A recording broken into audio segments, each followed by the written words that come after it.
ACBES de la Universidad de Caldas. Es muy grato hoy volvernos a reunir en la charla donde compartimos conocimientos y experiencias número 18, de las que empezamos precisamente en mayo del año pasado. Hoy con unos invitados muy especiales y un tema muy interesante porque es la base fundamental de que se tiene para todos los programas que más tarde les comentaremos de renovación, de modernización de la ganadería colombiana, en que ya está empeñado el Ministerio de Agricultura, el FEDEGAN y todas las instituciones. Por eso, este tema que se llama aplicación de principios agroecológicos en ganadería en la Reserva Natural del Atico tiene un gran valor por lo siguiente. El primero, para que compartamos conocimientos y experiencias con las personas que saben, pero además de que saben, lo están haciendo. Y lo están haciendo como en el caso de el colega Carlos Hernando Molina Durán, egresado en 1983, o sea, ya 37 años laborando en estos temas en la finca Latico como socio e investigador de CIPAP. Y algo que yo quiero resaltar, estamos hablando mucho de la importancia, la necesidad de que hagamos un relevo generacional en el campo. Y este es el mejor ejemplo que tenemos hoy. Cómo se ha ido con Juan José Molina Echeverri. Es nada menos que hijo de Carlos Hernando, egresado en el 2013, o sea, ya con 17 años de estar trajinando en estos programas y 50 como investigador también en CIPAP. De modo que estas son las grandes necesidades para muchos ganaderos que sus hijos no quieren continuar en la actividad, pero no quieren continuar porque no los estimulamos, no los encauzamos y les mostramos estas actividades. Y ya en el futuro, y para estas nuevas generaciones, con todas las herramientas que tienen, debemos de enfocarnos es que la ganadería, el sector agropecuario es una empresa, tenga usted 10 vacas o tenga 1000 vacas, y con esa mentalidad la debemos manejar. Y estos muchachos vienen hoy con esa mentalidad de empresarios agropecuarios, con ese enfoque. Que es felicitar a Carlos Hernando porque Juan José ha seguido de su rumbo y a Juan José con mayor razón porque hay que continuar ese legado que todos ustedes han hecho durante tanto tiempo. De modo que sin más preámbulos, les dejamos los micrófonos, dejamos todo este programa en manos de Carlos Hernando y de Juan José. Y nuevamente muchas gracias por haber respondido a nuestro llamado. Muchísimas gracias, doctor Oscar, doctor Cujiño y doctor William por la invitación. De verdad para nosotros es un gusto poder estar compartiendo con los egresados de la Universidad de Caldas y con mucha gente que está ingresando a este conversatorio. Y bueno, también quiero en este momento expresar la gran satisfacción que tengo en compartir este espacio a la limón, como se dice en el tema taurófilo, con mi hijo, con Juan José, que es también veterinario del alma mater de la Universidad de Caldas, a la cual tenemos tanto agradecimiento. También aprovechar pues para agradecerles el espacio y con mucha expectativa de que sea bien enriquecedor para todos y pues deseando que le saquemos el mayor provecho. Bueno, para empezar, muy importante compartir con ustedes el trabajo que hemos venido realizando durante ya los últimos 35 años. No ha sido un trabajo solo de la familia, sino que hemos contado con la fortuna de acompañarnos de diversas instituciones, dentro de las cuales se destaca la Fundación CIPAP, en ese proceso de investigación y generación de conocimiento para la producción en el trópico. Y muy importante también ese vínculo que se ha generado con las universidades, y ahí destacar la presencia de la Universidad de Caldas, mediante pasantía, realización de trabajos de tesis de pregrado y posgrado, y también esa relación que hay con distintos, digamos, grupos del sector que es supremamente importante porque cada una de estas instituciones hace un aporte desde sus fortalezas y nos ha permitido evolucionar e ir avanzando en ese tema tan, digamos, tan cuestionado que es la investigación, y muchas veces uno se limita por el tema de recursos. Entonces es importantísimo que cada uno pueda aportar desde sus fortalezas. Queremos en este conversatorio rendir un homenaje a mi viejo que partió hace 50 días.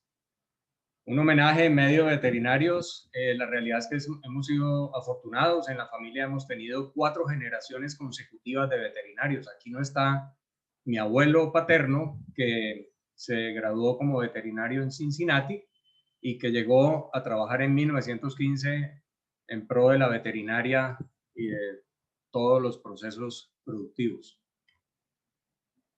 Digamos que esto ha sido una fortuna para nosotros como familia, poder contar con los profesores en casa, digámoslo así, y ha sido muy enriquecedor poder, digamos, recibir ese amor que se transmite de generación a generación por el terruño, por esa tierra, digamos, que ha sido el hogar de la familia durante muchísimos años. Entonces, es una fortuna poder estar y hacer parte del proyecto de la familia.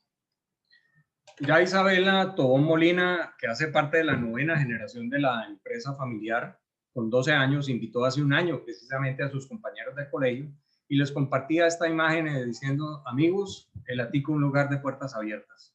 Y compartía esta frase que escribió mi madre hace aproximadamente unos 30 años, que decía: el esplendor de su follaje y el vigor de sus raíces tuvo principio en algo muy pequeño, la semilla. Ella escribió esto haciendo alusión a un enorme samán que sembró mi abuelo cuando nació mi padre y que hoy cuenta con 93 años de existencia. Dentro de los lineamientos que compartía Isabela en su presentación, pues destacaba 4 puntos bien importantes. Como primer punto decía, dejar en mejor condición el patrimonio de la familia. Muy claro pues el cómo trabajar, pero mejorando ese recurso, recuperando ese patrimonio y destacando la importancia del suelo como uno de los principales ejes de ese desarrollo. Por otro lado, conservar para producir y producir para conservar. De esa manera, alcanzar una mayor eficiencia del sistema productivo. Y no menos importante, ese rol que juegan los árboles en el sistema de producción y cómo hemos ido, digamos, degustando a través de los años esas bondades que, digamos, no se detienen y hacen que el sistema adquiera esa resiliencia tan anhelada. Condiciones agroclimáticas de la Reserva Natural El Atico están expresadas aquí en este cuadro. Estamos a 1000 metros sobre el nivel del mar en el valle geográfico del río Cauca. Estamos con una temperatura promedia de 24 grados centígrados, precipitación 750 milímetros y estamos clasificados como bosque seco tropical. Importante aquí resaltar que cuando uno hace el balance de la evapotranspiración con la precipitación, podemos decir que el Atico tiene un déficit hídrico si no hay cobertura y si no hay utilización de doseles, un déficit hídrico fácilmente de 1000 milímetros. Y ese es un reto importante del cual nos estaremos refiriendo hoy.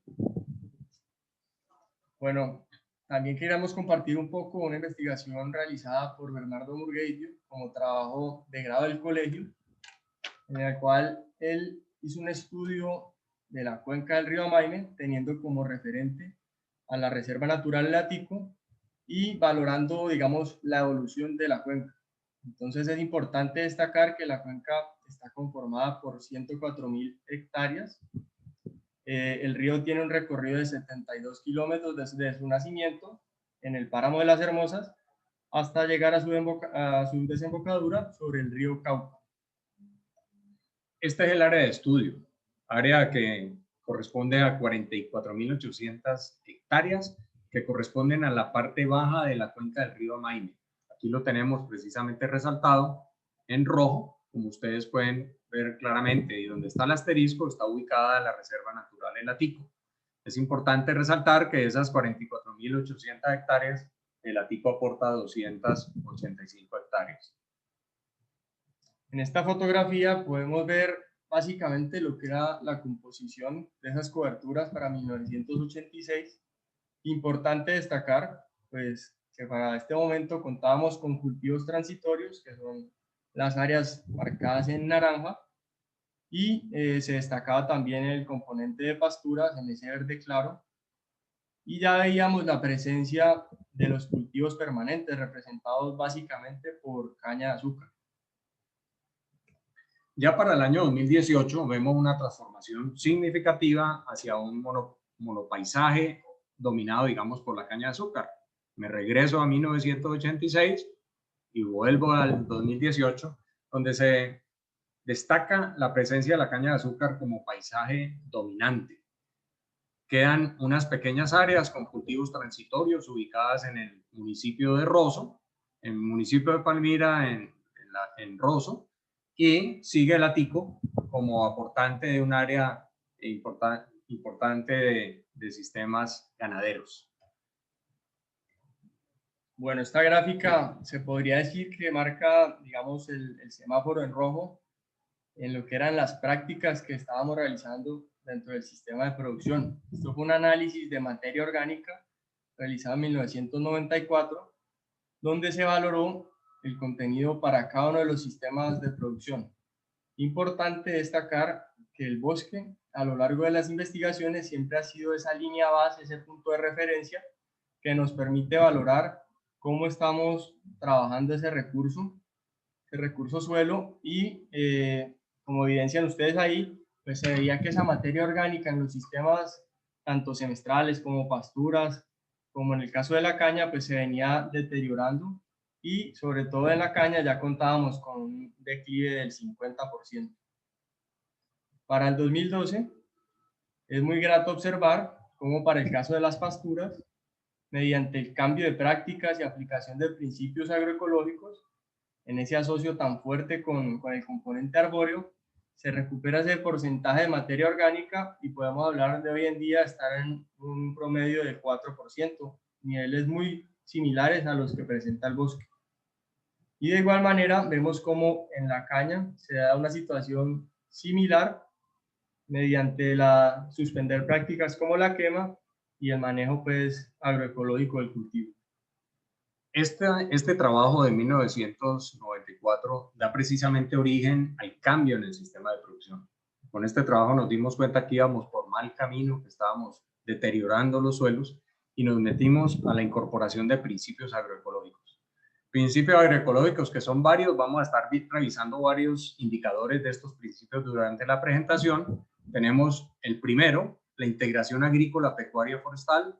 Segundo principio, incrementar la biomasa vegetal mediante el incremento también de la diversidad en los sistemas de producción. Tercer principio, proteger las fuentes de agua y hacer un uso apropiado de la misma. Defender también, con el cuarto principio, es detener el deterioro y promover la recuperación de los suelos. El quinto principio, incrementar la productividad por área. Y en el sexto nos referiremos a la conservación, a la biodiversidad funcional que debemos tener siempre en cuenta en los sistemas de producción para llegar al séptimo principio, donde promovemos oportunidades de empleo para la comunidad, asegurando también productos saludables en el octavo principio, y por supuesto en el noveno nos referiremos también a lo económico, porque es fundamental dentro de los tres pilares de la sostenibilidad, para rematar en promover sistemas de producción de menor impacto ambiental y de alta resiliencia. Importante destacar cómo los sistemas productivos siempre deben guardar como una similitud con esos ecosistemas naturales, en los cuales es fundamental favorecer esa diversidad, mediante esa diversidad estimular procesos de resiliencia, como lo mencionábamos anteriormente, donde se dé ese control biológico y esa, digamos, equilibrio de las poblaciones, estimulando reciclaje de nutrientes y la protección del suelo. ¿Cómo no vamos a hablar, cuando uno se refiere a sistemas agroforestales y a ganadería con árboles, de Ciro Molina Garcés, miembro de la sexta generación de la familia? Era filósofo y él decía en 1940, se debe saber que el suelo neotropical fecundo se ha formado a la sombra, y así El conservarlo arbolado es defenderle su medio natural y asegurarle su veracidad. En esta fotografía podemos ver cómo era el ecosistema en 1933, destacar la presencia de árboles majestuosos, como ven ustedes ahí, y el sistema de producción se caracterizaba por ser una ganadería extensiva, donde la presencia de árboles era relativamente baja. Ganadería extensiva que se puede ver claramente en esta fotografía del Instituto Geográfico Agustín Codazzi de 1942, donde en este círculo ustedes pueden apreciar que la presencia de árboles era bastante baja. El Atico en el centro tenía un relicto boscoso de bosque nativo y en el sur mantenía un relicto de bambusa angustifolia o guadua. En los alrededores se tenían rodales de bosques de guadua que para 1986 habían desaparecido. Este cambio tan drástico que vemos para el 86 se inicia a principios de los 70 con la introducción del cultivo de la caña de azúcar y digamos internamente dentro del área de la reserva pues encontramos que a la margen izquierda ingresamos también con cultivos de caña de azúcar conservando el relicto boscoso y en el área ganadera que es la margen derecha importantísimo destacar ese estímulo sobre procesos de regeneración natural. Empezamos a palpar esas bondades del componente arbóreo y por lo tanto se toma la decisión de favorecer esa regeneración y ese enriquecer el sistema con el componente arbóreo. Sucesión vegetal que menciona Juan José de regeneración natural como el principal camino y más eficiente y económico para hacer arborización, para establecer sistemas agroforestales en el trópico de América. Observen ustedes ya 21 años después de la imagen anterior, cómo tenemos ya unos doseles muy establecidos, donde ya el dosel del bosque empieza a camuflarse con lo que es el dosel de los sistemas ganaderos. Importante destacar que a principios de los 90 se incursiona en la investigación en sistemas silvopastoriles intensivos y ahí se da un impulso aún mayor al componente arbóreo y en este caso al arbustivo, dinamizando aún más la presencia pues, de los árboles en el interior del sistema. Podemos ver en esta fotografía lo que es un bosque protector-productor, donde difícilmente ve uno las cabezas de ganado en el sistema, pero encuentra uno esa cobertura que es la principal explicación y dinamizador del sistema. Entonces, miremos un poco los parámetros técnicos, económicos y sociales que se dan en la Reserva Natural, un comparativo de 1950 a el año 2019. En 1950, la Reserva Natural El Atico contaba con 575 hectáreas, ya para el año 2019 cuenta con 285. Esas 285 que desaparecieron precisamente por procesos de sucesión. Desafortunadamente los primos que recibieron el 50% de la superficie quedaron sin la tierra, fruto de la apertura económica de César Gaviria en los años 90, donde hicieron importaciones a muy bajo costo de cultivos y de productos de cultivos semestrales. ¿Qué pasó con la ganadería? En 1950 la Atico contaba con 410 bovinos, para el 2019 669. Estos 410 bovinos se manejaban en 400 hectáreas, o sea, la carga era un animal por hectárea en 1950. Ya para el año 2019, estos 669 bovinos, 650 ovinos y 50 bufalinos se manejan en una superficie de 130 hectáreas, o sea, la carga supera los 4 animales por hectárea. En productividad de leche, podemos decir que en 1950 se produjo 17.000 litros en el año, mientras que hoy estamos superando los 800.000 litros de leche al año. Esta producción que sacamos en el año de 1950 es lo que estamos produciendo en casi 1 hectárea hoy dedicada al sistema de producción de leche en la Reserva Natural El Atico.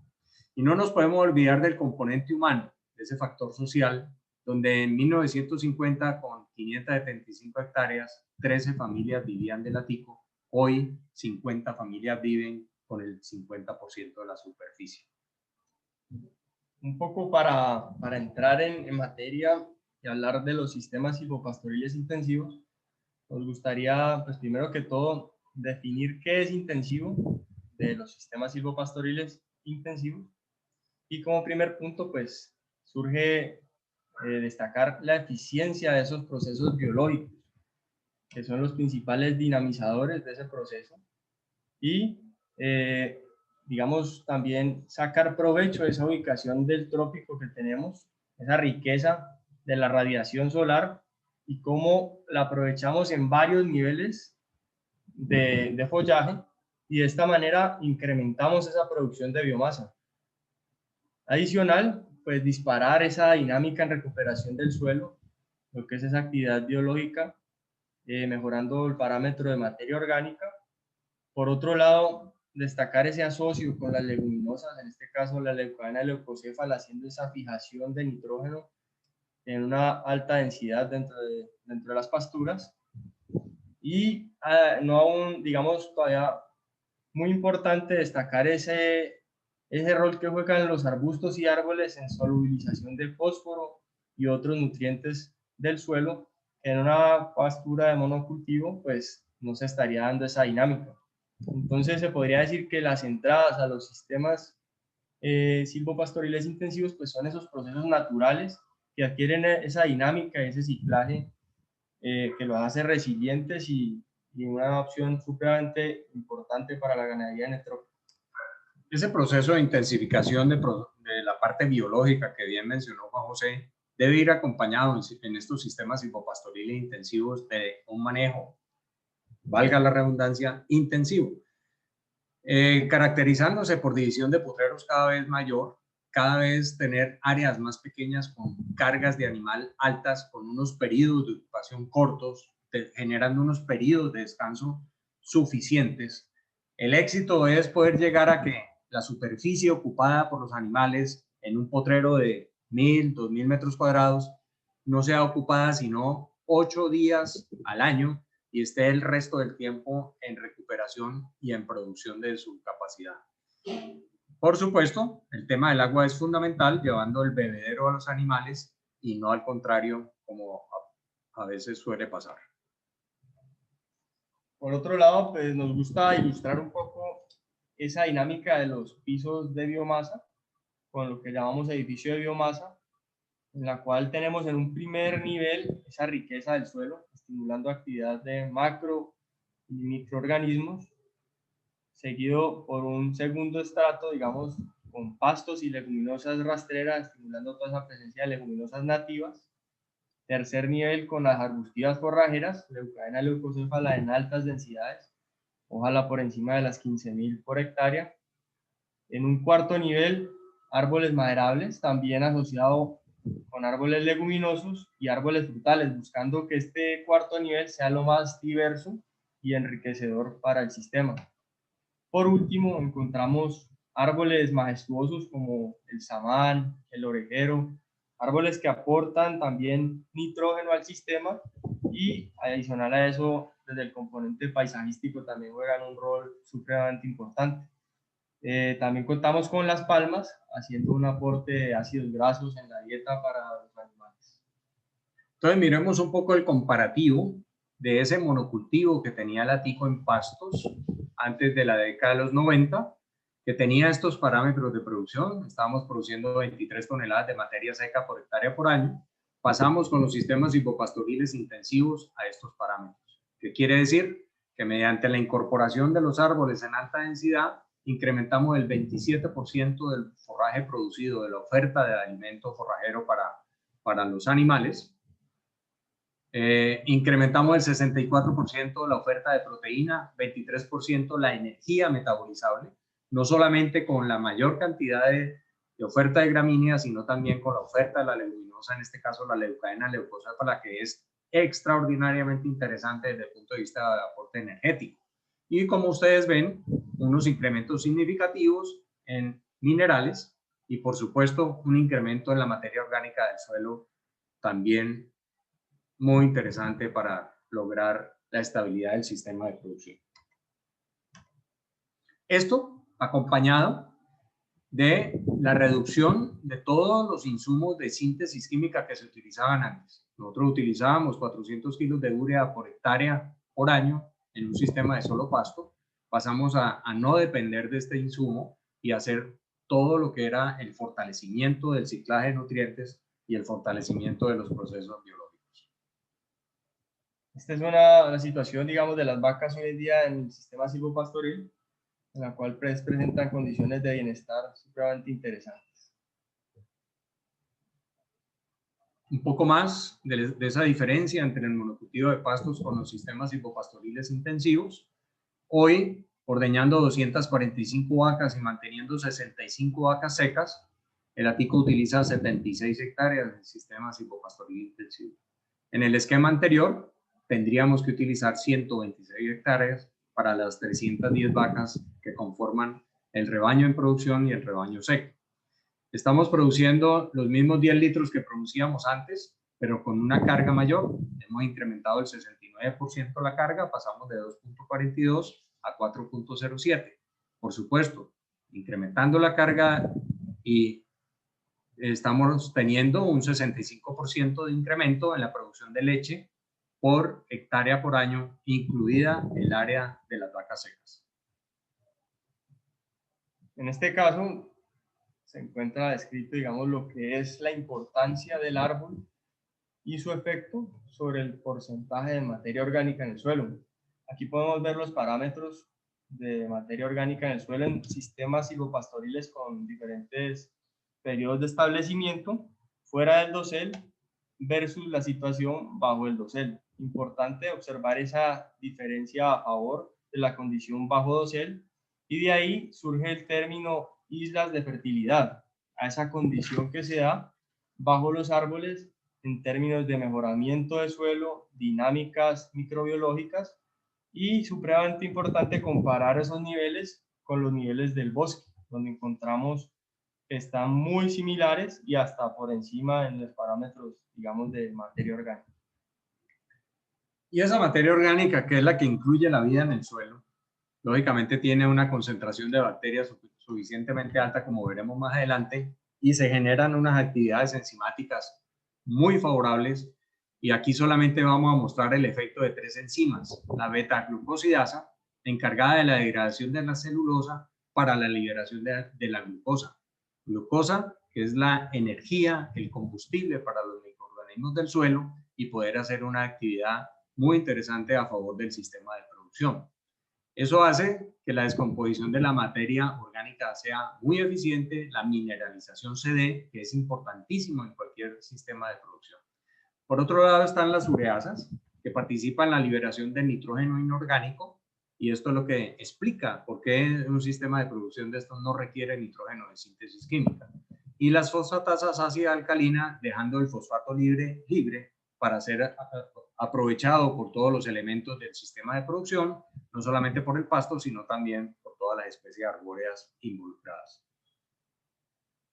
Importante aquí destacar lo que es la actividad enzimática y nuevamente comparar la situación bajo el dosel y a plena exposición y ver cómo se dan esos incrementos en esas actividades, variando desde el 57%, como ven ustedes ahí en el caso de la glucosidasa, hasta llegar a relaciones del 100% en comportamiento, pues, de favorecer esa actividad bacteriológica o bacteriana. Llegamos a un punto fundamental, no solamente en la parte pecuaria, sino en la parte agrícola en el planeta, y es el agua. No cabe duda que la mayoría de la ganadería en el trópico depende del ciclo de agua verde, o sea, del agua lluvia, ¿sí? Y como tal nosotros tenemos que valorar este recurso mucho más de lo que lo hemos venido haciendo. Y tenemos que establecer una relación indisoluble entre lo que es el agua y el suelo visto desde su estructura y visto desde la composición de materia orgánica como un elemento también retenedor de la humedad y del agua lluvia. Por otro lado, hemos visto también cómo mediante los avances en tecnología, hoy en día podemos acompañarnos de tecnologías como los lisímetros, que permiten llevar a un riego, digamos, mucho más eficiente haciendo las aplicaciones en el momento adecuado. Y esto, junto con lo que estamos observando en términos de mejoramiento del suelo, pues encontramos que por el incremento de un punto adicional de materia orgánica, estamos adquiriendo la capacidad de retener 15 litros de agua por metro cuadrado. Entonces es el asocio de ese manejo óptimo del suelo con la tecnología que tenemos hoy en día, incrementando la cobertura, protegiendo ese suelo de la exposición directa al sol, haciendo el uso también de cultivos intercalados, asociando esto también a especies que sean de eficiente uso del recurso hídrico, haciendo también una utilización de estructura, digamos, eficiente en el riego. Y como les mencionaba, pues esa nueva alternativa que tenemos con los sensores de llegar en el momento óptimo con ese recurso para evitar la reducción en productividad del sistema. Pero no nos podemos quedar solamente con las herramientas y el alto turmequé de la tecnología, que es importante, sino que también tenemos que reconocer el trabajo de estos protagonistas. Cuando hablamos de retención de agua, de alta infiltración de agua, lluvia en el suelo, tenemos que referirnos a las lombrices. Observen ustedes en la época húmeda en sistemas silvopastoriles cómo nosotros estamos incrementando o superando la presencia de 100 lombrices por metro cuadrado en 30 centímetros de profundidad. ¿Qué pasa en la época seca?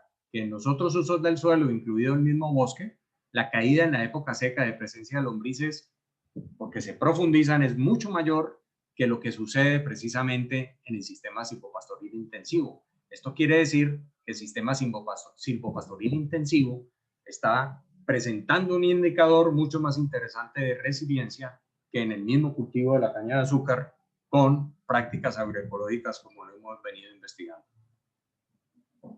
Por otro lado, aparece otra especie asociada al sistema de producción, que son los estercoleros, los escarabajos estercoleros, promoviendo pues esa movilización de suelo.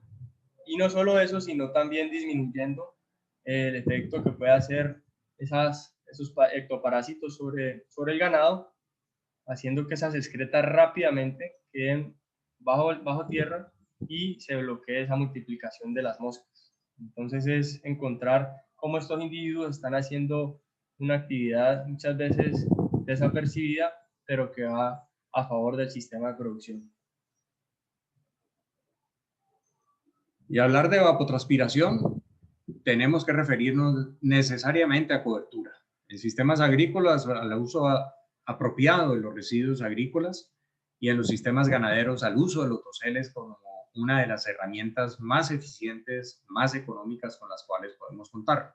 Ustedes pueden ver en esta imagen diferentes estrategias de sistemas agroforestales, desde árboles dispersos hasta los sistemas silvopastoriles intensivos o maderables. O sea, la oferta es para todos los gustos. Simplemente hay que tomar la decisión de empezar a incorporar el componente arbóreo, de perderle el miedo al árbol, al dosel del árbol, y verlo como un motivador, como un dinamizador del sistema de producción y todos sus parámetros.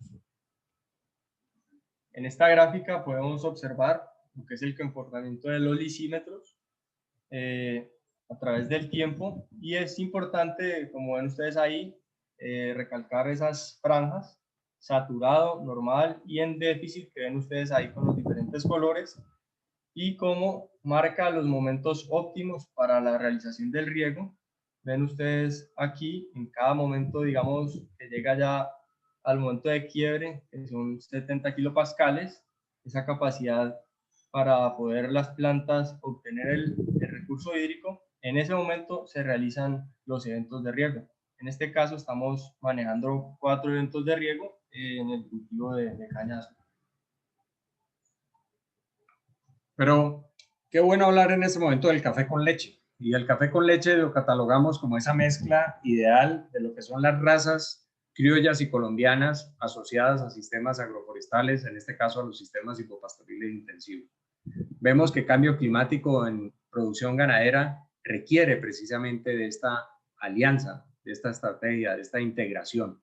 Por aquí nos tenemos que mover con genética de bastante adaptación al trópico y también con estructuras de potrero que permitan mitigar los efectos del cambio climático.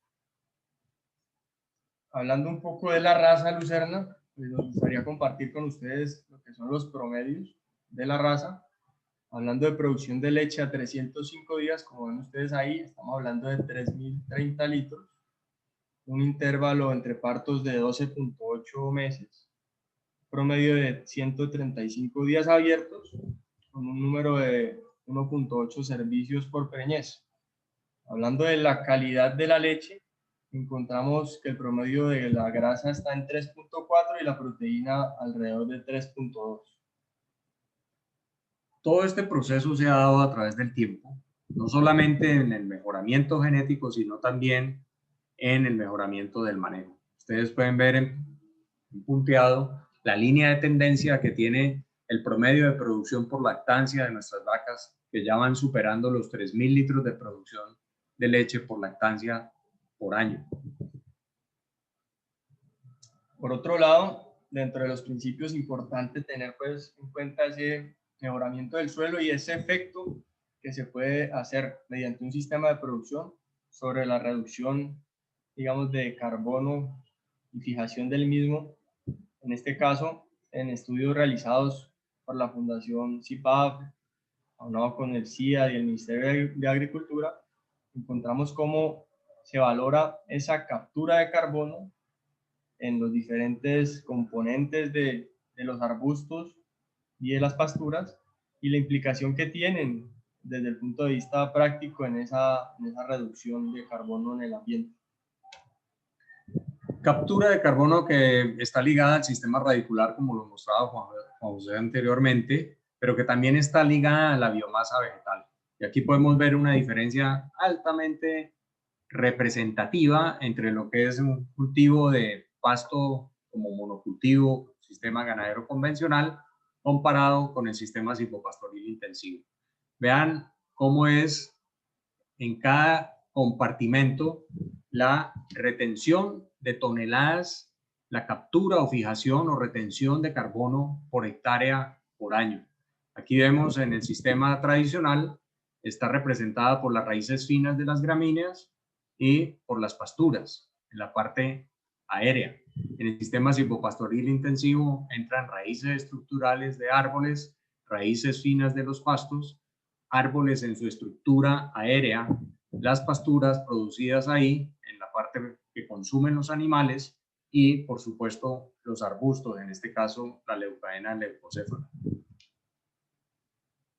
Haciendo énfasis sobre la biomasa aérea, encontramos cómo en el sistema silvopastoril intensivo, al tener ese asocio pues, con los arbustos, se da al final del día una capacidad, digamos, de incrementar 3 veces esa fijación de carbono por hectárea, haciendo, digamos, esa simbiosis del sistema mucho más interesante cuando hablamos de esta característica. Entonces, llegamos a un tema que el consumidor hoy está mirando con detenimiento. Esa leche, esa carne que estoy consumiendo, ¿qué huella de carbono tiene?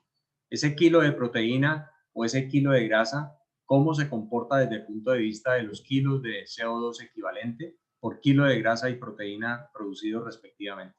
Ustedes pueden ver en esta gráfica que los sistemas silvopastoriles en amarillo están produciendo con unas emisiones de CO2 equivalente de un 20 a un 30% menor que en un sistema ganadero convencional.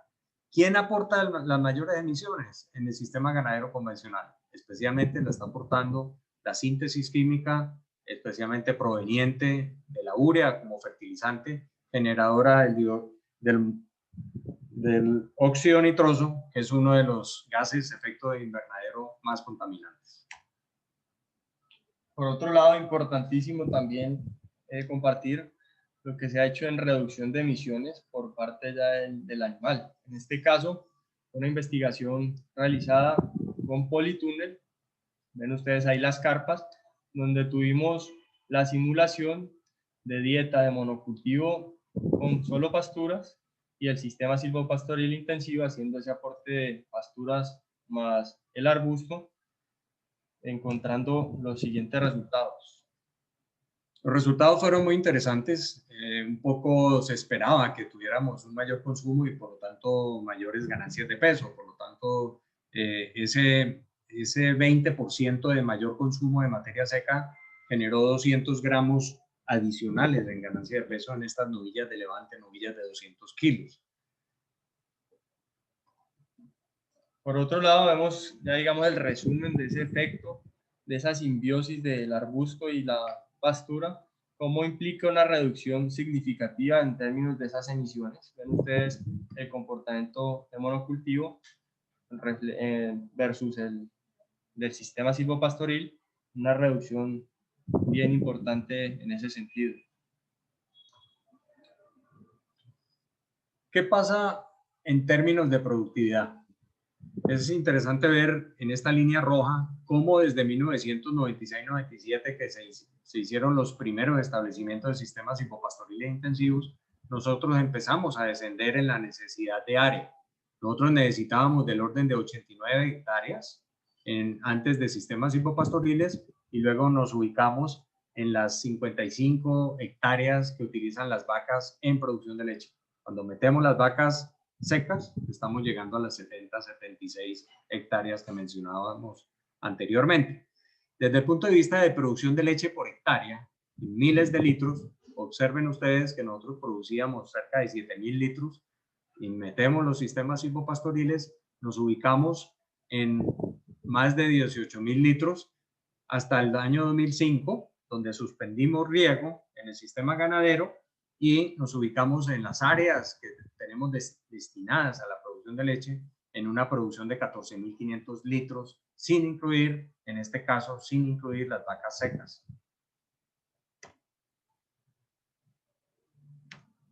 Por otro lado, dentro de la protección de esa biodiversidad, importante destacar no solo el hecho del componente de biodiversidad, sino de la función que estos individuos están haciendo para el sistema y ver cómo esa interacción favorece la resiliencia del mismo.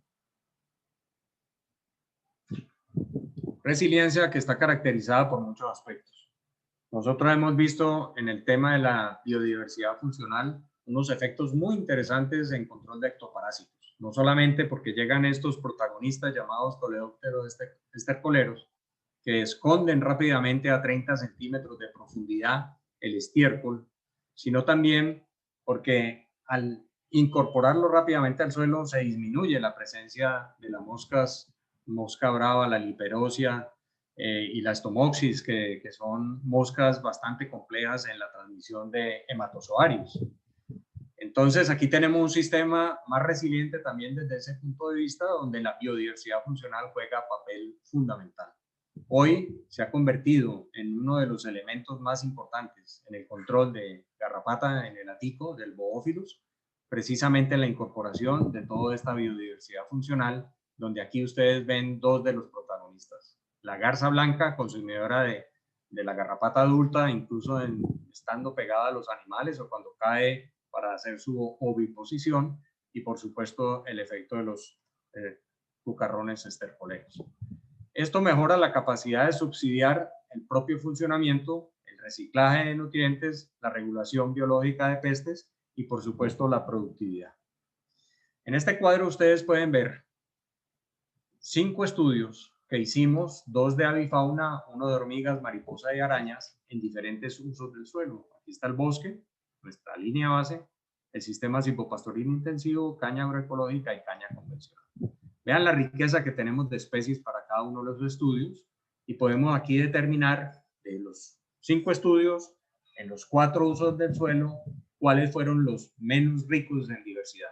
Observen ustedes que el bosque no estuvo en ninguno, como menor presencia de diversidad, pero sí hay una dominancia en los sistemas convencionales en tener menor diversidad dentro de estos estudios.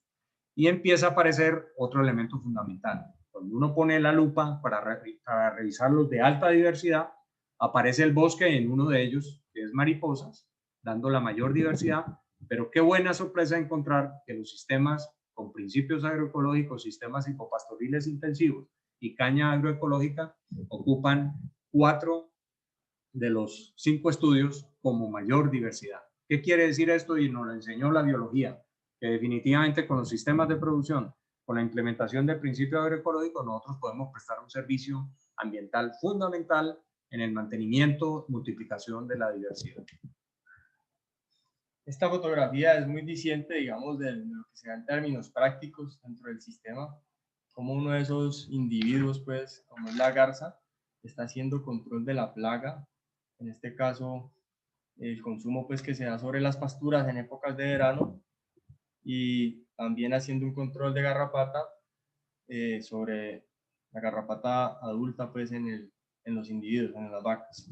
Esas garzas hemos visto un gran consumo para la Spodoptera y el Mosis, que son lepidópteros que llegan en la época seca y pueden atacar especialmente gramíneas estoloníferas como la estrella africana, disminuyendo, digamos, la oferta de la hoja, que es lo más nutritivo para la vaca.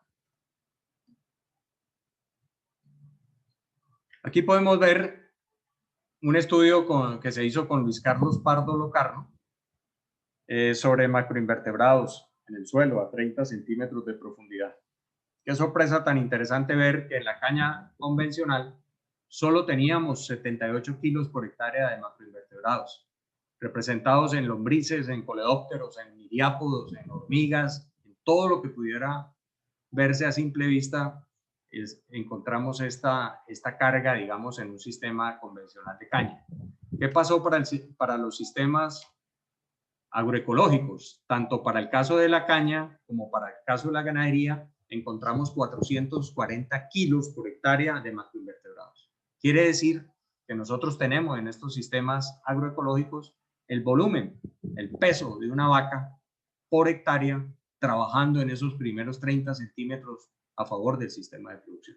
Aquí podemos ver que nuestra línea base del bosque nos lleva a ventaja, pero el reto es ver cómo vamos jalando, tanto para época húmeda como para época seca, la presencia de estos organismos en la medida que cada vez van encontrando mejor condición en el sistema de producción. En este caso, la investigación realizada por Victoria Vallejo complementa un poco lo que son esas condiciones que se encuentran en el silvopastoril intensivo al compararla con el bosque. En el caso del pH vemos que son pHs muy similares y supremamente importante destacar como la humedad y el conteo de células, hablando de gramos, millones de células por gramo de suelo, vemos como esa actividad microbiológica entre el bosque y el sistema silvopastoril es muy similar, prácticamente doblando la actividad que se observa en un monocultivo. Aquí podemos ver la relación que hay entre conductividad térmica, microporos presentes ahí en el suelo y, por supuesto, el reflejo de la humedad que mencionaba Juan José ahora, que es muy equivalente en la humedad del suelo del bosque con un sistema silvopastoril intensivo. Estos microporos son los encargados de generar precisamente la retención del agua en el suelo. Y ustedes pueden ver la misma figura en el suelo, en la parte de conductividad térmica, por supuesto, es mucho más alta la conductividad cuando tenemos mayor presencia de agua, y aquí la humedad. Bien interesante observar cómo esas dinámicas también se ven en términos físicos, como el pH, la capacidad de intercambio catiónico, está ligado a ese calcio y magnesio también, ese comportamiento que ven ustedes, donde básicamente observan que el pH, esa capacidad de intercambio catiónico y los minerales como calcio y magnesio están guardando esa relación y manejan unos parámetros, en su mayoría en los parámetros altos, pues, lo cual estimula, digamos, y evidencia esas bondades en la recuperación del suelo. Pero cuando hablamos de diversidad no nos hemos quedado solamente en los macroinvertebrados, en las bacterias, en los hongos en el suelo, sino que también podemos hablar de biodiversidad en las especies domésticas que estemos involucrando en el servicio o en el consumo de todo lo que produce el sistema silvopastoril intensivo. Desde hace más de 5 años venimos haciendo unas observaciones de pastoreo multiespecie, donde involucramos equinos, bovinos y bufalinos. Y hemos encontrado unos resultados muy interesantes por la capacidad de consumo disímil que tienen las 3 especies. Entonces aquí podemos encontrar que el bufalino puede empezar a consumir especies que los bovinos y los equinos no serían capaces de consumir y que pueden empezar a generar también beneficios, como es el control de arbences, como podría ser la zarza o la dormidera que se encuentra en muchos de los potreros de nuestro trópico americano. Aquí para compartir un poco con ustedes lo que son los parámetros productivos de la especie bufalina, encontramos que en el caso de los machos, los parámetros arrojan un peso de destete de 275 kilos, con una edad de 270 días, una ganancia diaria de 880 gramos. Para el caso de las hembras, vemos que el peso de destete promedio es de 257 kilos, con los mismos 270 días, y unas ganancias de 820 gramos. Vemos, por otro lado, que el peso al servicio pues, de estas hembras, estamos hablando de 410 kilos en promedio, con una edad de 24 meses, y vemos cómo esos parámetros pues, en esta especie son supremamente bondadosos y muestran esa rusticidad y esa capacidad, digamos, de adaptación al trópico de esta especie que es significativa. Esta especie nos ha permitido incursionar en alianza con un propietario de tierras en el Casanare, el señor Luis López. Hemos logrado meternos en un negocio en participación y empezar a escudriñar y a conocer y aprender de la mano de la Fundación CIPAP de la dinámica que se da en el oriente de Colombia, en las vegas del río Meta. Y ahí estamos aprendiendo y estamos encontrando aliados interesantes como el doctor Alberto Hoyos, que tuvimos oportunidad de visitar hace 2 semanas, precisamente allá en Casanare, y aprender de su experiencia y saber que aquí tenemos un gran potencial de uso del gramalote o llamado chigüiro en la región, un gran potencial de hacer uso de ese recurso con una especie bastante adaptada al trópico y a esas condiciones de alta humedad como es el búfalo. Esta integración, primer principio agroecológico que mencionábamos, es el ovino de pelo con el cultivo de la caña de azúcar. Este rebaño de 650 cabezas de ovinos está saliendo todos los días con un pastor y perro pastor a incorporarse en las estrategias de control de arbences en el cultivo de la caña de azúcar. Está dejando también una buena concentración de estiércol, de orina en los campos del cultivo de la caña de azúcar y estamos produciendo una carne de altísima calidad con unas características muy interesantes por baja concentración de ácidos grasos saturados. En este video podemos observar la dinámica, digamos, diaria del rebaño, en el cual ven ustedes el trabajo del perro pastor direccionando el rebaño y ayudando, digamos, a mantener una actividad controlada. Ven ustedes aquí los ovinos al interior del cultivo haciendo un consumo selectivo de esas arbences asociadas al cultivo. Esta integración nos está dando también unos resultados muy interesantes desde el punto de vista biológico y también económico. Observen ustedes cómo el control de arbences puede estarse mermando en un equivalente a $100 por hectárea cuando hacemos la introducción de esta especie selectiva en el cultivo de la caña. Y ahí empiezan a aparecer unos procesos de comercialización de animales para sacrificio con unos pues valores ya interesantes de $80 por animal y en el caso de la venta de animales para cría en las hembras de $250.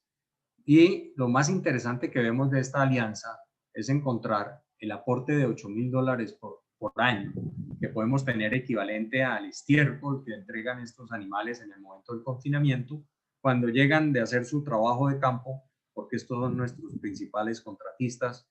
Ellos llegan a las 4 de la tarde para no incurrir en horas extras y entregan su orina y su estiércol en unos corrales donde luego es utilizado este material.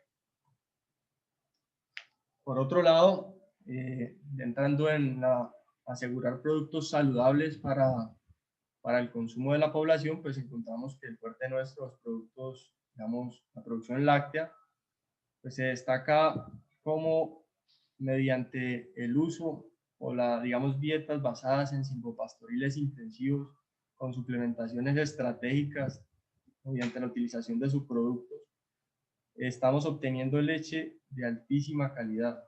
Uno de los parámetros que indican, pues, digamos, productos saludables es el índice de heterogenicidad.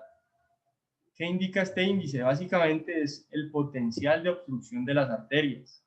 Entonces, mientras más bajo sea este índice, pues vamos a tener un menor riesgo de problemas cardíacos. Entonces, esto está evidenciado en la siguiente investigación. Ustedes pueden ver aquí, en este círculo, el índice de heterogenicidad en el latico, en la leche de latico es de 1.69. Es más bajo que en las otras dos fincas de estudio. Y la diferencia está precisamente en los ácidos grasos saturados, que es más bajo que las otras fincas de estudio.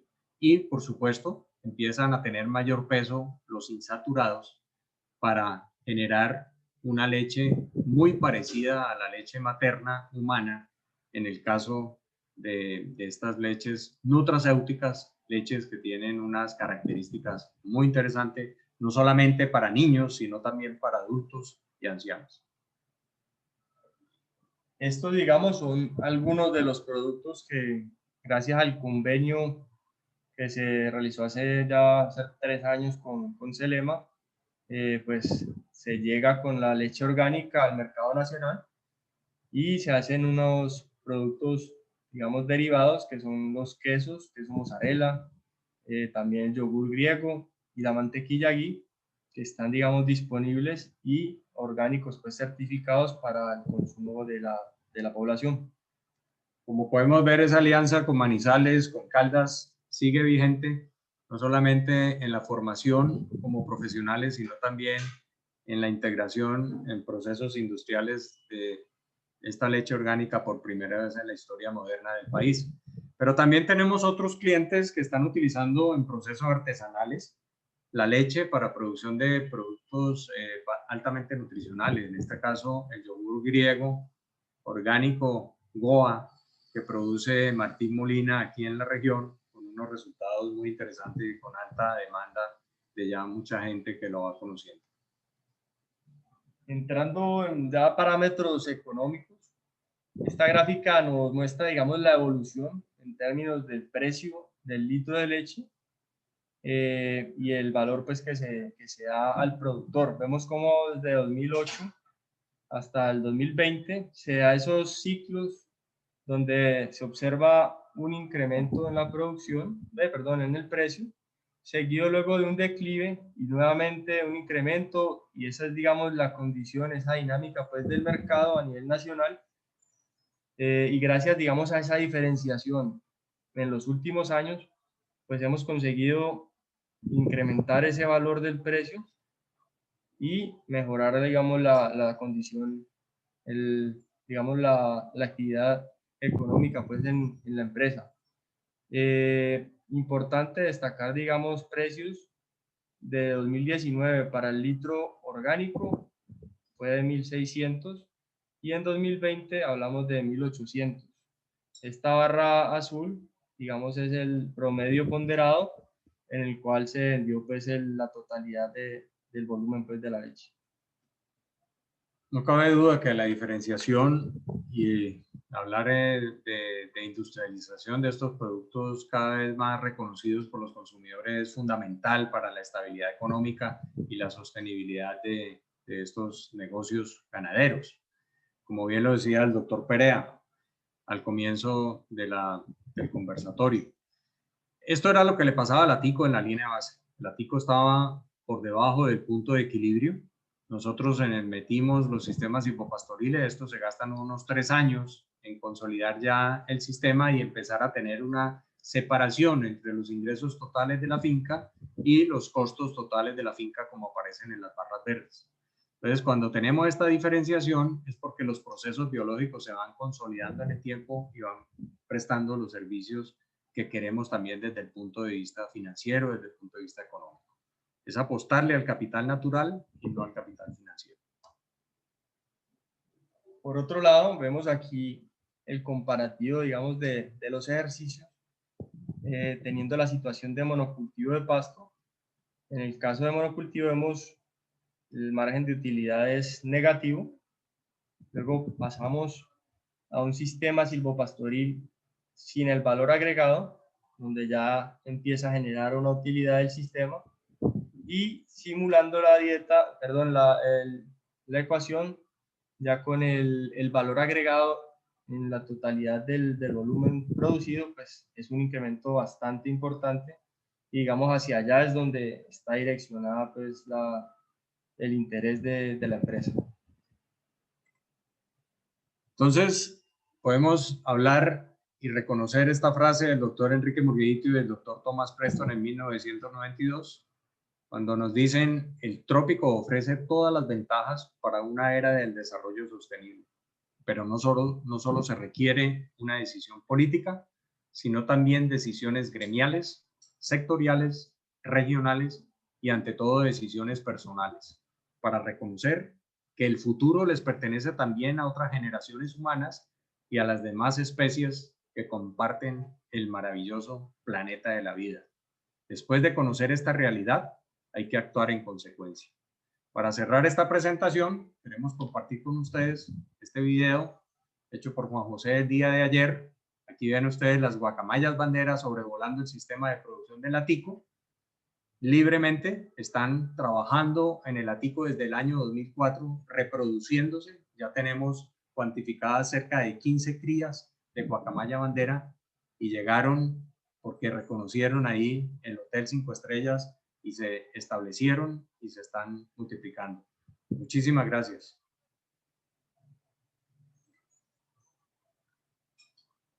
Bueno, muchas gracias a Carlos y a su hijo por esta magnífica presentación, el trabajo tan espectacular que ustedes han hecho y lo más importante, con esa respuesta a cualquier pregunta, porque se tiene con datos concretos y sólidos que respaldan todos estos programas que nos han presentado. Yo quiero de esta presentación, para darle un espacio a las preguntas, destacar tres puntos fundamentales que es hacia donde nos debemos de enfocar.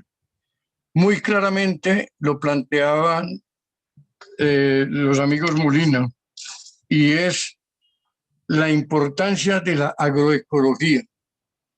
Y entre ellos se destaca la importancia del suelo. De modo que lo primero que tenemos que saber es qué es lo que tenemos en nuestras fincas, conocerlo profundamente, los tipos de suelos, el clima, los factores ambientales, la fauna, la flora, la vegetación, conocer todos estos puntos para poder saber cómo los manejamos racionalmente. Porque ahí viene el segundo tema, que sería ¿cuál?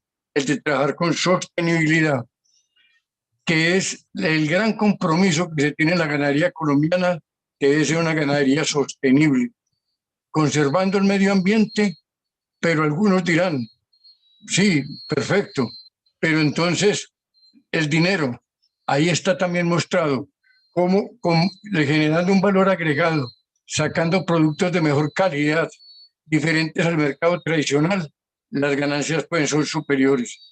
De modo que para mí este sería uno de los mensajes más importantes, y quisiera que pronto Hernando y su hijo me lo complementaran o me adicionaran algo o me lo rectificaran. No, doctor Oscar, usted está en lo cierto. Nosotros tenemos una frase que dice que la sostenibilidad, la agroecología paga.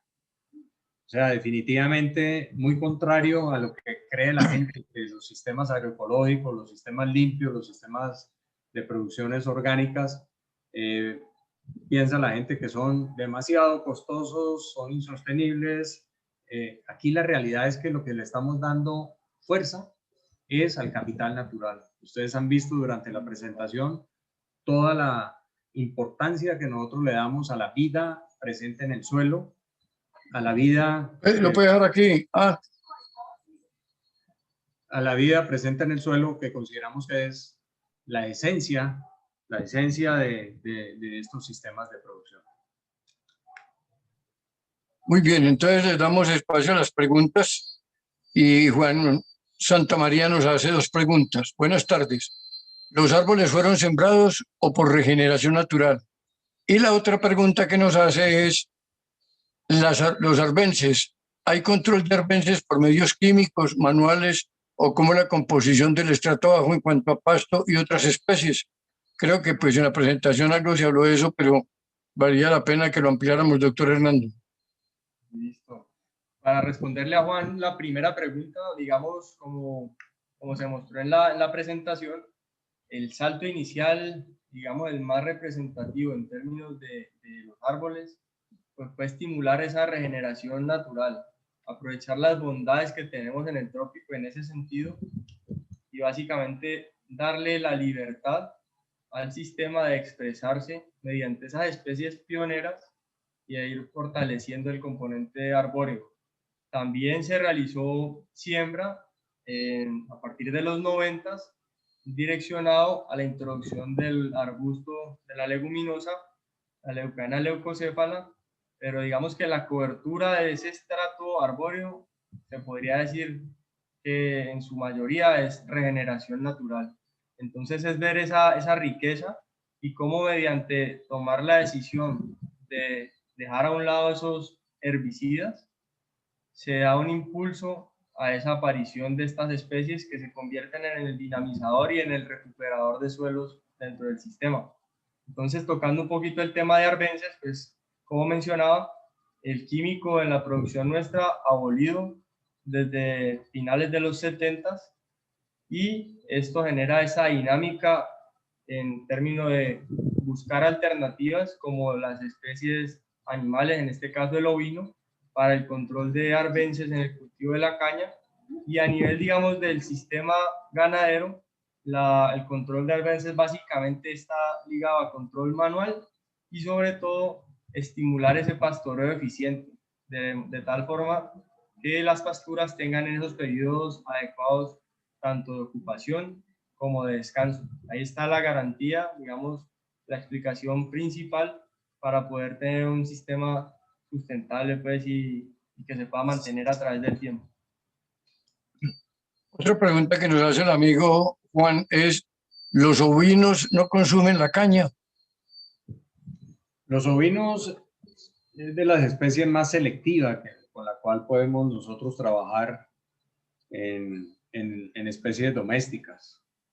El ovino tiene, nosotros decimos, un laboratorio bromatológico en la jeta, simplemente porque es capaz de diferenciar dónde están la mayor concentración de nutrientes. Y todos conocemos que la caña de azúcar es muy pobre desde el punto de vista de proteína. Entonces eso hace que el ovino no dirija la atención a la caña, sino que se concentre en los bledos, en las verdolagas, en los pelabolsillos y otras especies. Cenicaña en el año 2017 hizo un estudio de caracterización de arbences. La caña de azúcar en el Valle Geográfico del Río Cauca cuenta con 250 especies de arbences dentro del cultivo. Total que ahí tenemos una gama impresionante de especies que lo que tenemos que hacer antes de eliminarlas es conocerlas, es investigarlas y utilizarlas eficientemente. Por supuesto que si yo meto los ovinos a un cultivo de caña limpio, ellos no pierden la pasadita. Pero la realidad es que cuando uno hace un recuento de plántulas de caña a los 3 meses de edad, ustedes encuentran 450 plántulas. Y si yo regreso a los 12 meses, cuando voy a cortar la caña para molinarla, encuentran apenas 120 tallos. Quiere decir que desaparecieron 300 tallos por competencia. Entonces, si el ovino se come uno que otra plántula, que se las va a comer las más débiles porque son las más digestibles para ellos, pues no tiene ningún problema, no tiene ningún inconveniente. Bueno, colegas, no son sino felicitaciones por una charla tan completa y tan valiosa para todos. Y darle un saludo a nuestro colega Raúl Botero, egresado de la Universidad de Caldas, quien hace muchos años se fue para Costa Rica trabajando en todos estos temas. Ya pues le hemos hecho también una invitación para que nos comparta esas vastas experiencias que él tiene en todos los trabajos que realizaron. Una pregunta también aquí de nuestro amigo Carlos Sánchez de México. Me interesa saber si las seguirán presentando estas nuevas charlas, porque da gusto escucharlos y así promover más audiencia en México. De modo, doctor Hernando, que aquí tiene también las puertas abiertas si considera que hay otros temas que podamos compartir con todos nuestros amigos, colegas, ganaderos y todos los interesados en esta nueva modernización que queremos hacer de la ganadería. Con muchísimo gusto, doctor Oscar, y podemos de pronto abrir un espacio para hablar del manejo agroecológico en caña de azúcar, que como ustedes ya vieron, un primer, digamos que, imagen, que es la integración con los ovinos. También ahí tenemos unos datos muy interesantes de lo que se hace en recuperación de suelos, en mejoramiento de producción, en ver valores agregados también del cultivo de la caña, no solamente para producción de azúcar, sino para producción de panela. Lo estamos haciendo en Bugalagrande, Valle del Cauca, en producción de panela orgánica. Con mucho gusto programamos y podemos hablar del tema. Bueno, el amigo, perdón, aquí, felicitaciones por esta magnífica presentación y sobre todo el trabajo que han hecho en tantos años. El saludo es de Carlos Brigar. María Cristina Sáenz, excelente la presentación, da orgullo saber que estos resultados son posibles y que están al alcance de la ganadería. Felicitaciones. De modo que esto corrobora de que esto sí lo podemos hacer. El amigo Raúl Botero, pues también, como comentaba anteriormente, un saludo muy especial para la familia Molina Durán y un abrazo sincero y muchas gracias por compartir toda esta información. José Fernando Salazar, quien es el coordinador de Agrosavia aquí en esta región, es un colega que trabaja arduamente en todos estos temas. Pregunta, ¿han realizado algún trabajo en huella de carbono en la reserva? Sí, sí, José Fernando, muchas gracias por su pregunta. Hemos realizado, aquí en esta presentación mostramos la huella de carbono en la producción de 1 litro de leche y 1 kilo de proteína proveniente de la leche y 1 kilo de grasa proveniente también de la leche. Y los resultados son muy interesantes. Hay una reducción en la emisión de gases de efecto invernadero que está oscilando por ahí entre los 25 o 30% sobre el sistema de producción convencional. En caña de azúcar, con el Centro de Investigación Cenicaña, hemos también hecho la huella de carbono para la producción de caña agroecológica. Estamos emitiendo 70% menos de CO2 equivalente de lo que se emite en un cultivo de caña convencional. Estos son elementos muy interesantes porque estos sirven también para hacer un poco la difusión a nivel de los consumidores. Es que hoy estamos viendo que los consumidores valoran realmente todo este tipo de esfuerzos que generan impactos ambientales, impactos sociales y empiezan a consumir con más avidez, con más gusto, un producto que tenga ese tipo de efectos. Bueno, el colega Ricardo Botero, aunque de esto ya ustedes hablaron bastante, pero tenemos que complementar algo si ustedes lo consideran, es que pregunta, ¿qué razón tuvieron para introducir búfalos? Ricardo, un gustazo y muchas gracias por su pregunta. La realidad es que los búfalos a la pico llegan por accidente. Y llegan por accidente porque un ganadero vecino introdujo búfalos de Tumaco para un proyecto que tenía de producción de queso mozzarella. En esas búfalas de Tumaco venían unas búfalas muy bravas porque habían sido maltratadas en la extracción del racimo de palma africana y resulta que una de ellas se voló un día y pues cayó en una quema de caña y quedó incinerada ahí. Entonces este hombre llamó al socio, al señor Andrés Holguín, y le dijo: Andrés, llévate esos animales porque definitivamente no puedo manejarlos, o sea, no me acostumbré a esto y el proyecto fracasó. Entonces, cuando supimos de eso, simplemente lo que le pedimos al dueño, a Andrés Holguín, le dijimos: Andrés, darnos la oportunidad, llevamos los animales por tierra porque era una finca vecina. Y como nos habían hablado de la capacidad de ataque que tenían estos animales, pues armamos una vaquería que fue hasta muy sabrosa desde el punto de vista de la experiencia, pero resulta que esos animales cuando salieron de la finca vecina y fueron entrando al atico parecían unos perritos mansíticos. Empezaron a ver un ambiente distinto, como que les gustó el tema de arborización, se acomodaron a las condiciones y rápidamente nosotros ya teníamos un inventario propio, liquidamos esa alianza de ganado en compañía, de esos búfalos en compañía, y hemos venido teniendo unos resultados muy interesantes. Tanto que se creció tanto el inventario que nos tocó precisamente aliarnos con ese productor, con ese propietario en Casanare para poder expandir precisamente el rebaño. Esta es una especie muy interesante. El búfalo es una especie muy eficiente en el uso de los recursos tropicales. Decimos que el búfalo es capaz de comer madera y transformarla en leche y en carne de mejor calidad que el bovino. Y es así. Ellos tienen una población bacteriana y de hongos que es capaz de desdoblar la celulosa, la hemicelulosa con más eficiencia que lo que hacen los bovinos. Entonces ahí tenemos una especie muy interesante desde el punto de vista de integración. En el atico, cuando los potreros en ganadería bovina empiezan de pronto a lignificarse, a formar un colchón demasiado denso, pues tenemos la guadaña natural que se llama búfalo, y ellos hacen la bajada de este recurso y empiezan a generar un rebrote nuevo.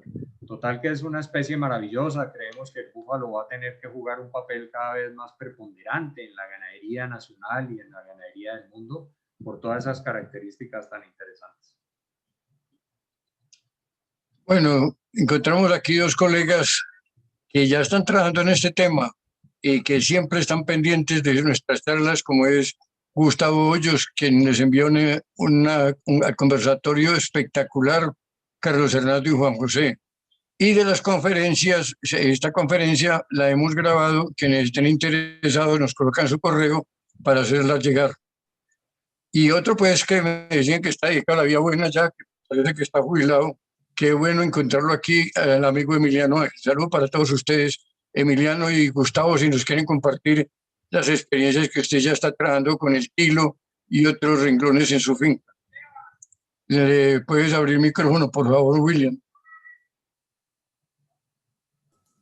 Claro que sí, un momento, por favor.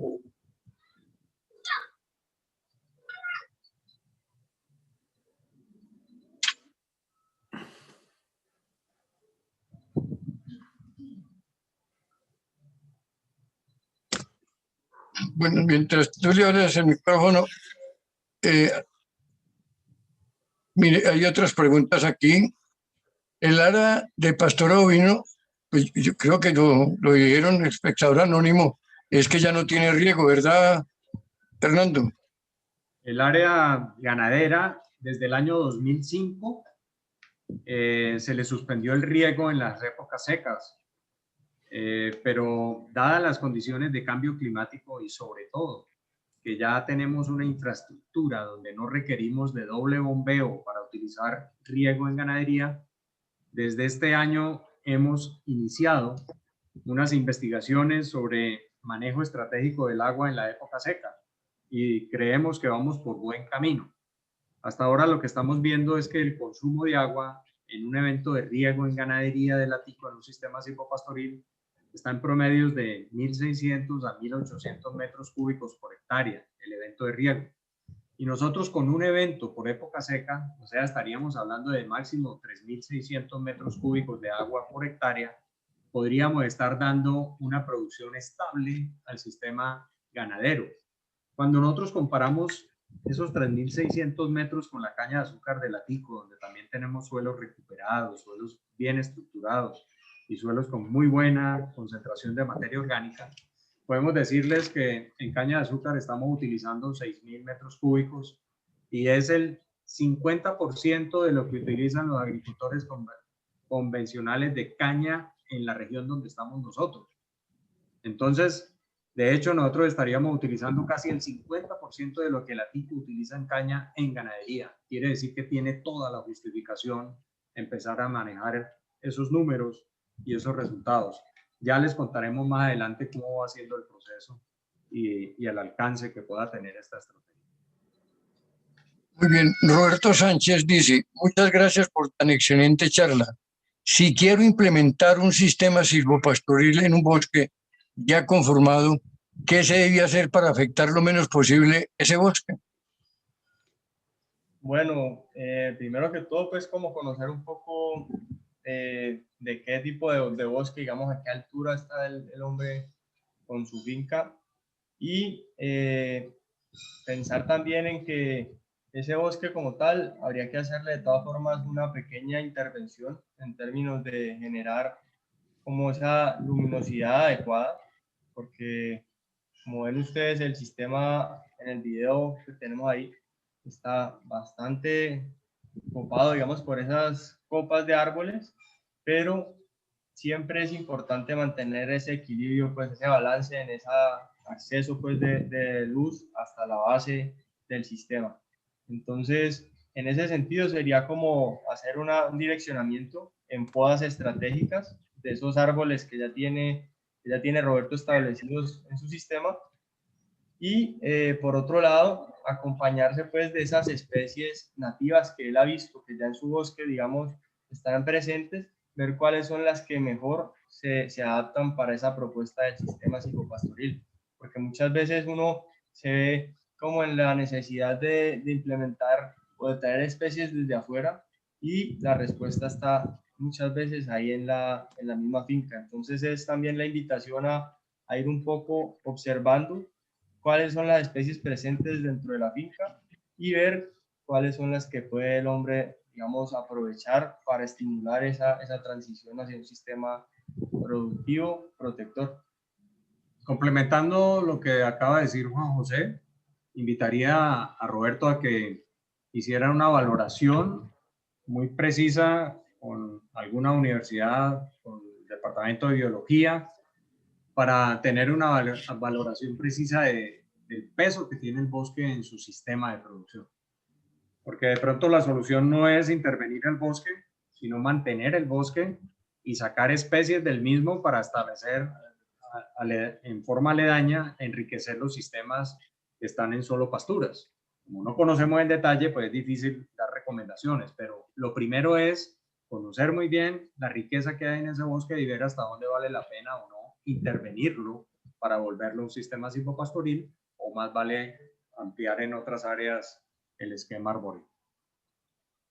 Yo quisiera repetir nuevamente lo que había dicho en una ocasión y que aquí Hernando no lo varias veces nos hizo énfasis en él, la importancia que tenemos de que conocer muy bien nuestro negocio, qué es lo que tenemos en nuestra finca, cómo está conformada esa finca, qué es lo que hay allí, para que sepamos qué manejo le damos. Un caso concreto, llamamos malezas a muchas cosas y resulta que las consume el ganado. No son malezas a la hora de la verdad, pero como las desconocemos, las fumigamos, las arrancamos y no estamos haciendo sino acabar con una riqueza gratis que tenemos allí y no le estamos dando uso por falta de conocimiento. De modo que, y una buena asesoría, porque precisamente aquí Carlos Humberto Castaño, por favor, díganme dónde consigo publicaciones sobre todos estos trabajos que se están haciendo para poderlos aplicar en mi finca. Les agradecería a ustedes que tienen ahí el correo de CIPAP, esa es una fuente, o qué otra fuente de información podemos tener, Juan José o Hernando. Efectivamente, doctor Perea, hay que dirigirse a la Fundación CIPAP. Los trabajos que hemos realizado de 30 años para acá están, digamos, que publicados en trabajos con la Fundación CIPAP y complementados con muchas experiencias. La realidad es que tenemos en Colombia la gran fortuna de contar con una fundación como CIPAP, que es la líder en el mundo de impulsar, de desarrollar los sistemas agroforestales pecuarios y también agrícolas. Entonces, esa es una de las cosas también que tenemos que reconocer en todos estos procesos, es saber qué tenemos a nivel nacional y por ahí irnos y encontrar las mejores directrices y los mejores asesores. Y yo creo que con la Fundación CIPAP podemos hacer grandes cosas desde este punto de vista, y ahí hay muchas publicaciones que se han realizado hace más de 30 años. Entonces, invitamos a Carlos Humberto a que consulte la página de CIPAP y que vea toda la lista que hay ahí de diferentes zonas agroecológicas y diferentes publicaciones que se han hecho en el tiempo. Bien, el amigo Emiliano Ángel está habilitado su micrófono. ¿Nos quiere comentar algo, Emiliano? No, pues un saludo. Excelente la presentación, doctor Carlos Hernando. Saludo para usted y su familia. Doctor Oscar, yo no estoy pensionado, sigo vinculado al Banco Agrario, estamos a la orden. Tenemos las líneas para silvopastoreo, las líneas de crédito verde. Y bueno, aquí en el Valle, vivo en Cali y estoy a su servicio y al servicio de todos nuestros colegas. Muchas gracias. Hombre, Emiliano, mucho gusto en oírlo, pero me comentaron era que usted ya estaba pensionado porque lo estoy buscando y no lo puedo encontrar algún día. Pero por aquí seguimos en contacto. Gustavo. El doctor Emiliano no es que esté pensionado, sino que le pasa lo mismo que a nosotros, le están pagando por gozar. Doctor Perea y Carlos Hernando y Juan José, buenas noches, ¿cómo están a todos los compañeros y amigos que están por aquí en este conversatorio? No, yo no tengo sino que quitarme el sombrero ante todo lo que este par de caballeros y su familia han construido alrededor del Atico. Es de admirar todo lo que nos han enseñado y nos han contado hoy. Realmente es muy satisfactorio poderlo escuchar y además en alguna oportunidad también haberlo visto. Incluso tenía pues un par de preguntas o una que tiene que ver con, o sea, habría mil cosas para hablar, pero quisiera que nos ampliaran un poquito más el tema de la leche funcional y si Lucerna en su vacada cuenta con leche A2, si ya han trabajado ese tema. Quisiera conocer un tanto más eso porque me he dado cuenta que en los últimos tiempos en algunos mercados de Australia, particularmente en Nueva Zelanda y en otras regiones del mundo, se ha ido abriendo camino la leche A2. Entonces quisiera pues conocer un poquito sobre el tema de la leche funcional y el tema A2. Muchas gracias, un abrazo fuerte y largo para mi amigo Carlos Hernando y para su hijo. Gustavo, mil gracias, usted siempre tan generoso y con sus palabras y bueno, sobre el tema de leche funcional, queremos compartirles que desde el año 2004, en alianza con la doctora Liliana Maecha de la Universidad de Antioquia, hemos hecho investigaciones de caracterización de la leche de sistemas hipopastoriles y nos hemos encontrado unas sorpresas muy positivas en lo que es la composición de esta leche desde el punto de vista de sus ácidos grasos insaturados. Eso es lo que hace que sea una leche muy saludable, que no lleve a la formación, digamos, de capas con contenido de colesterol en las arterias y que mantenga una situación pues, de mucha salubridad para el consumidor, digámoslo así. Sobre el tema de la leche A2, estamos en este momento precisamente a puertas de iniciar una caracterización de nuestra vacada. Teóricamente debemos encontrar sorpresas muy positivas teniendo en cuenta el aporte que tiene la raza lucerna desde el punto de vista de los genes criollos del Artón del Valle, donde ya conocemos en algunos sitios que se han encontrado respuestas muy interesantes desde ese punto de vista. Incluso en trabajos que se han hecho con Ministerio de Agricultura, monitoreando calidad de leche de muchas ganaderías a nivel nacional, la raza estrella en calidad de leche, en composición de grasa más alta y de buena calidad, lo tiene precisamente el Artón del Valle, una de nuestras 8 razas criollas. Entonces, lo que tenemos ahí, Gustavo, es un reto enorme. ese trabajo debemos iniciarlo precisamente en este año en alianza con la Universidad Tecnológica de Pereira y la Universidad Nacional de Palmira. Eso es un trabajo también muy interesante ver cómo ya las universidades están integrándose en todos estos procesos de investigación y hacen los trabajos mucho más interesantes por la acumulación del conocimiento de su gente y también por la prestación de sus equipos, laboratorios, que muchas de ellas tienen ya equipos bastante sofisticados. Interesante también compartir un poco con ustedes cómo la leche, digamos, que se está produciendo en este tipo de sistemas a nivel ya industrial está tolerando esos procesos de ultra alta temperatura en ese proceso de pasteurización y ver cómo esa proteína se mantiene ahí sin degradarse. Entonces es ver ese reflejo, digamos, de todo lo que se da en el sistema, cómo se lleva también a la calidad de ese producto. Muchas gracias a todos. Doctor Perea, gracias. Bueno, a ustedes, muchas gracias. Bueno, la última pregunta es de Raúl Acosta. ¿Cómo se haría el aforo y el cálculo de los arbences igual que el de una pradera normal o existe algún sistema especial?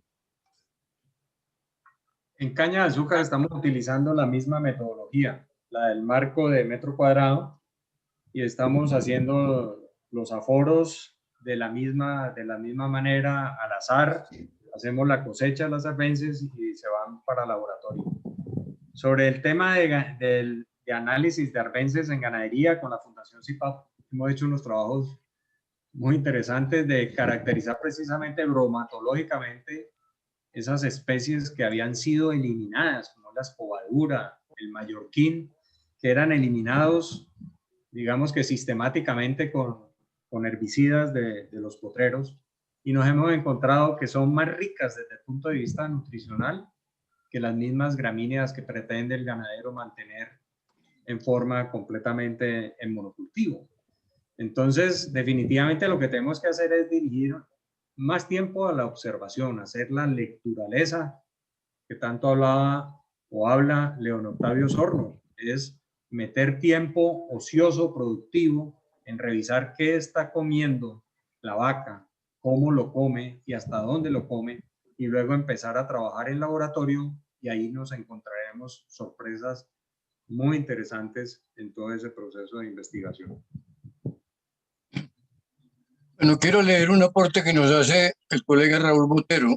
El NAMA, el Ministerio de Agricultura en Costa Rica, acaba de publicar la semana pasada que la ganadería vacuna está captando 3 veces más del carbono equivalente al que genera anualmente. Las fincas ganaderas de Costa Rica tienen actualmente más de 20 millones de árboles y conservan el 18% de los bosques del país. Recordemos que Costa Rica tiene 51.100 kilómetros cuadrados de extensión, mientras Colombia es 22 veces más extensa que Costa Rica. ¿Qué opina Hernando de este aporte? No, lo primero, qué grato tener conectado a Raúl, uno de nuestros grandes maestros, cuando lo tuvimos aquí vinculado a la Fundación CIPAP y también desde la universidad, que ha sido el docente estrella durante muchísimos años en la universidad. Y eso ha sido elegido todos los años por los estudiantes. Nosotros en Raúl reconocemos ese docente donde integra la teoría con la práctica en una forma sin igual. Y ha sido un gran ejemplo para nosotros. Lo que dice Raúl es completamente cierto y lo veíamos en mucha de la información que presentábamos. Estos sistemas hipopastoriles intensivos pueden convertirse incluso hoy en sistemas más eficientes en captura de carbono que la misma caña agroecológica.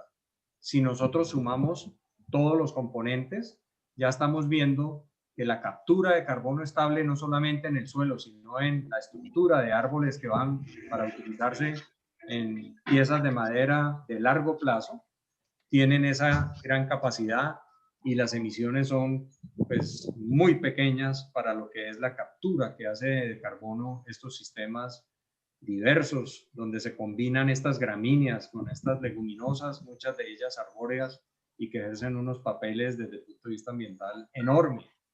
Y definitivamente estamos en el lugar que es América tropical, tiene esas grandes ventajas, esas grandes bondades, y cada vez tenemos que estar aprovechándolas con mayor fuerza. Bueno, yo quiero concluir comentándoles algo muy importante.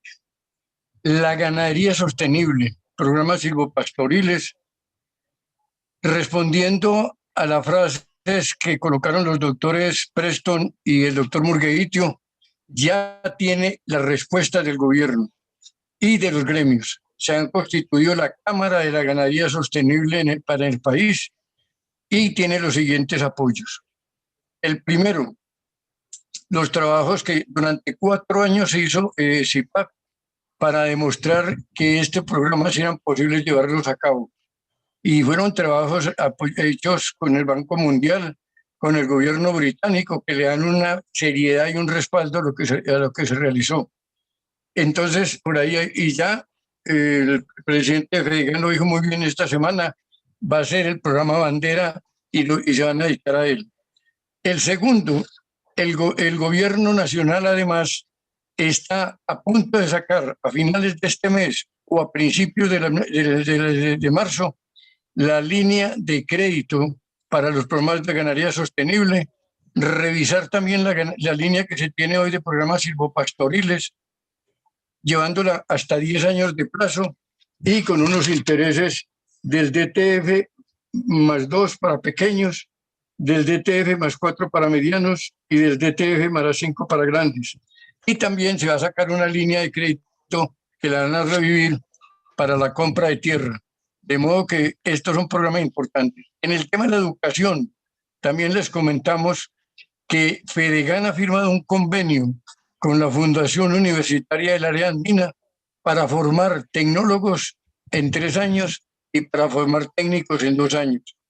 Y lo mismo está haciendo en este momento en la Universidad del Amazonas, en unos diplomados en ganadería sostenible, el primero con 50 participantes y el actual con 70 participantes.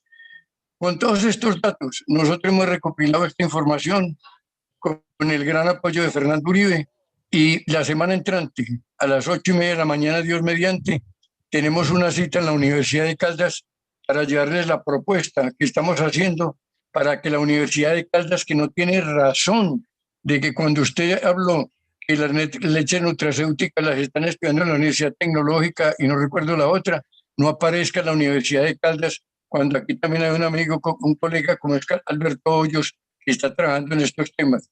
Necesitamos la Universidad de Caldas en este programa, entonces vamos a llevar esta propuesta para que establezcan un programa, un diplomado por ahora, pero un diplomado con proyección a la especialización, porque va a ser por lo menos de 240 horas, no como los diplomados comunes que se hacen. De modo que tenía para comentarles que vamos para adelante en este tema, porque es fundamental. Tenemos que tener profesionales capacitados para que orienten y asesoren a los agricultores, a los ganaderos que quieren renovar y cambiar a esta nueva modernización de su ganadería. Y muy bien lo dijo el doctor presidente de la Asociación de Productores de Leche en una charla que tuvimos. El futuro de Colombia es muy bueno en el tema de la lechería si la sabemos explotar en el trópico, porque allí podemos producir leche, no de tanta cantidad, pero sí de buena calidad y con animales que sean unos cruces que permitan hacer estos trabajos. De modo que hay interés, se está abriendo este panorama para que sigamos adelante con todos estos temas.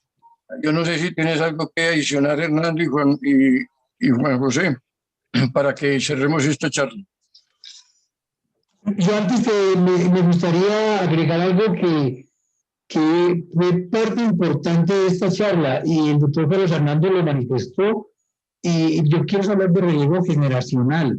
Me parece que es una parte muy importante dentro del sector productivo, porque es algo que usted lo dijo, doctor Perea, que se ha dejado un poco relegado, pero que hoy más que nunca, y pienso que hablando de este sistema de pastoreo intensivo, más ligado al relevo generacional, y una parte muy importante en la cual el doctor Carlos Hernando hizo alusión, pero lo pasó muy rápido, es que nosotros, las razas criollas, él habló de 8 razas criollas, y la riqueza tanto de proteína como de grasa que tienen esta leche, hablando de la leche funcional, pienso que es algo muy importante y que nosotros dentro del gremio no le hemos hecho la debida publicidad ni el marketing adecuado para que salgamos adelante. Por eso me parece muy importante esta charla desde todo punto de vista, pero más el relevo generacional, al cual yo hago mucho énfasis y quiero que sea muy importante porque creo que es algo que nosotros hemos dejado atrás y pienso que hoy más que nunca cobra mucha importancia. Muchas gracias. Muchas gracias, doctor William, por su aporte. El resumen también que trajo el doctor Perea, extraordinario.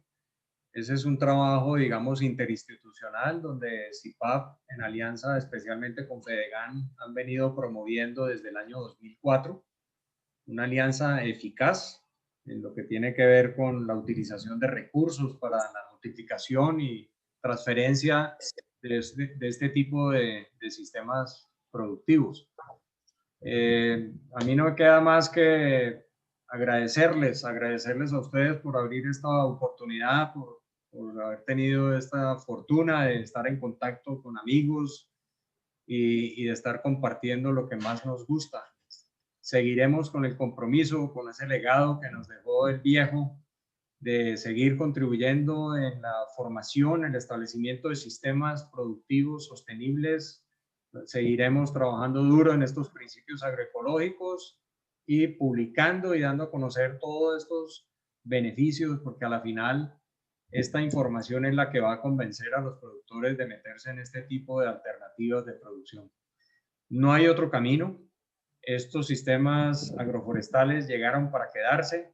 Si nosotros queremos defendernos de todo lo que son los mercados internacionales, de las importaciones de leches y de lactosueros en forma indebida a países como el nuestro, no tenemos otra alternativa que generar resiliencia, no solamente en el suelo, no solamente en los sistemas donde se involucra la fauna, la flora, sino también desde el punto de vista económico, y esa resiliencia la va a dar la baja dependencia para tener cada vez unos sistemas más eficientes en su producción. No sé, Juan José, ¿qué más quiera agregar? No, quería agradecerles también por el espacio, muy enriquecedor, y estas son las oportunidades, digamos, que es fundamental estimular para dar a conocer diferentes experiencias, y espero pues que podamos seguir contribuyendo. Como decía mi padre, pues el compromiso es muy fuerte y seguiremos ahí en esa idea de la investigación y de contribuir a la producción en el trópico. Yo quería, por último, ahí me hace una anotación el doctor Vargas de la Universidad de Caldas. El trabajo presentado sobre leche nutracéuticas de Prieto y colaboradores corresponde a un proyecto liderado y ejecutado por la Universidad de Caldas. Importante que nos comenten esto, pero más importante es que lo publiquen, lo hagan conocer, lo lleven a la práctica, que es lo que está haciendo también Alberto Hoyos hoy en la finca, en sus fincas, y lo acaba también de montar una venta de leche nutracéutica en el barrio Estrella, porque no podemos dejar que la ciencia siga acordada. Muchas gracias a todos ustedes. Muchas gracias, doctor Perea.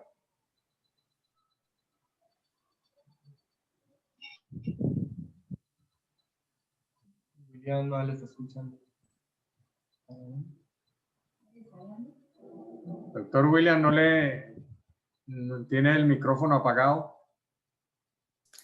No, simplemente que aquí damos por terminado este evento. Gracias, doctor Carlos Fernando. Entonces, les agradecemos tanto a los doctores Carlos Fernando y a su hijo, el doctor Juan José, porque ha sido un evento bastante enriquecedor para todos nosotros. En el auditorio pienso que ha sido, creo que los que no estuvieron aquí presentes se perdieron de una gran charla, pero seguiremos adelante. Muchas gracias a todos. Muchas gracias. Muchas gracias. Esté muy bien. Igualmente, muchas gracias a todos.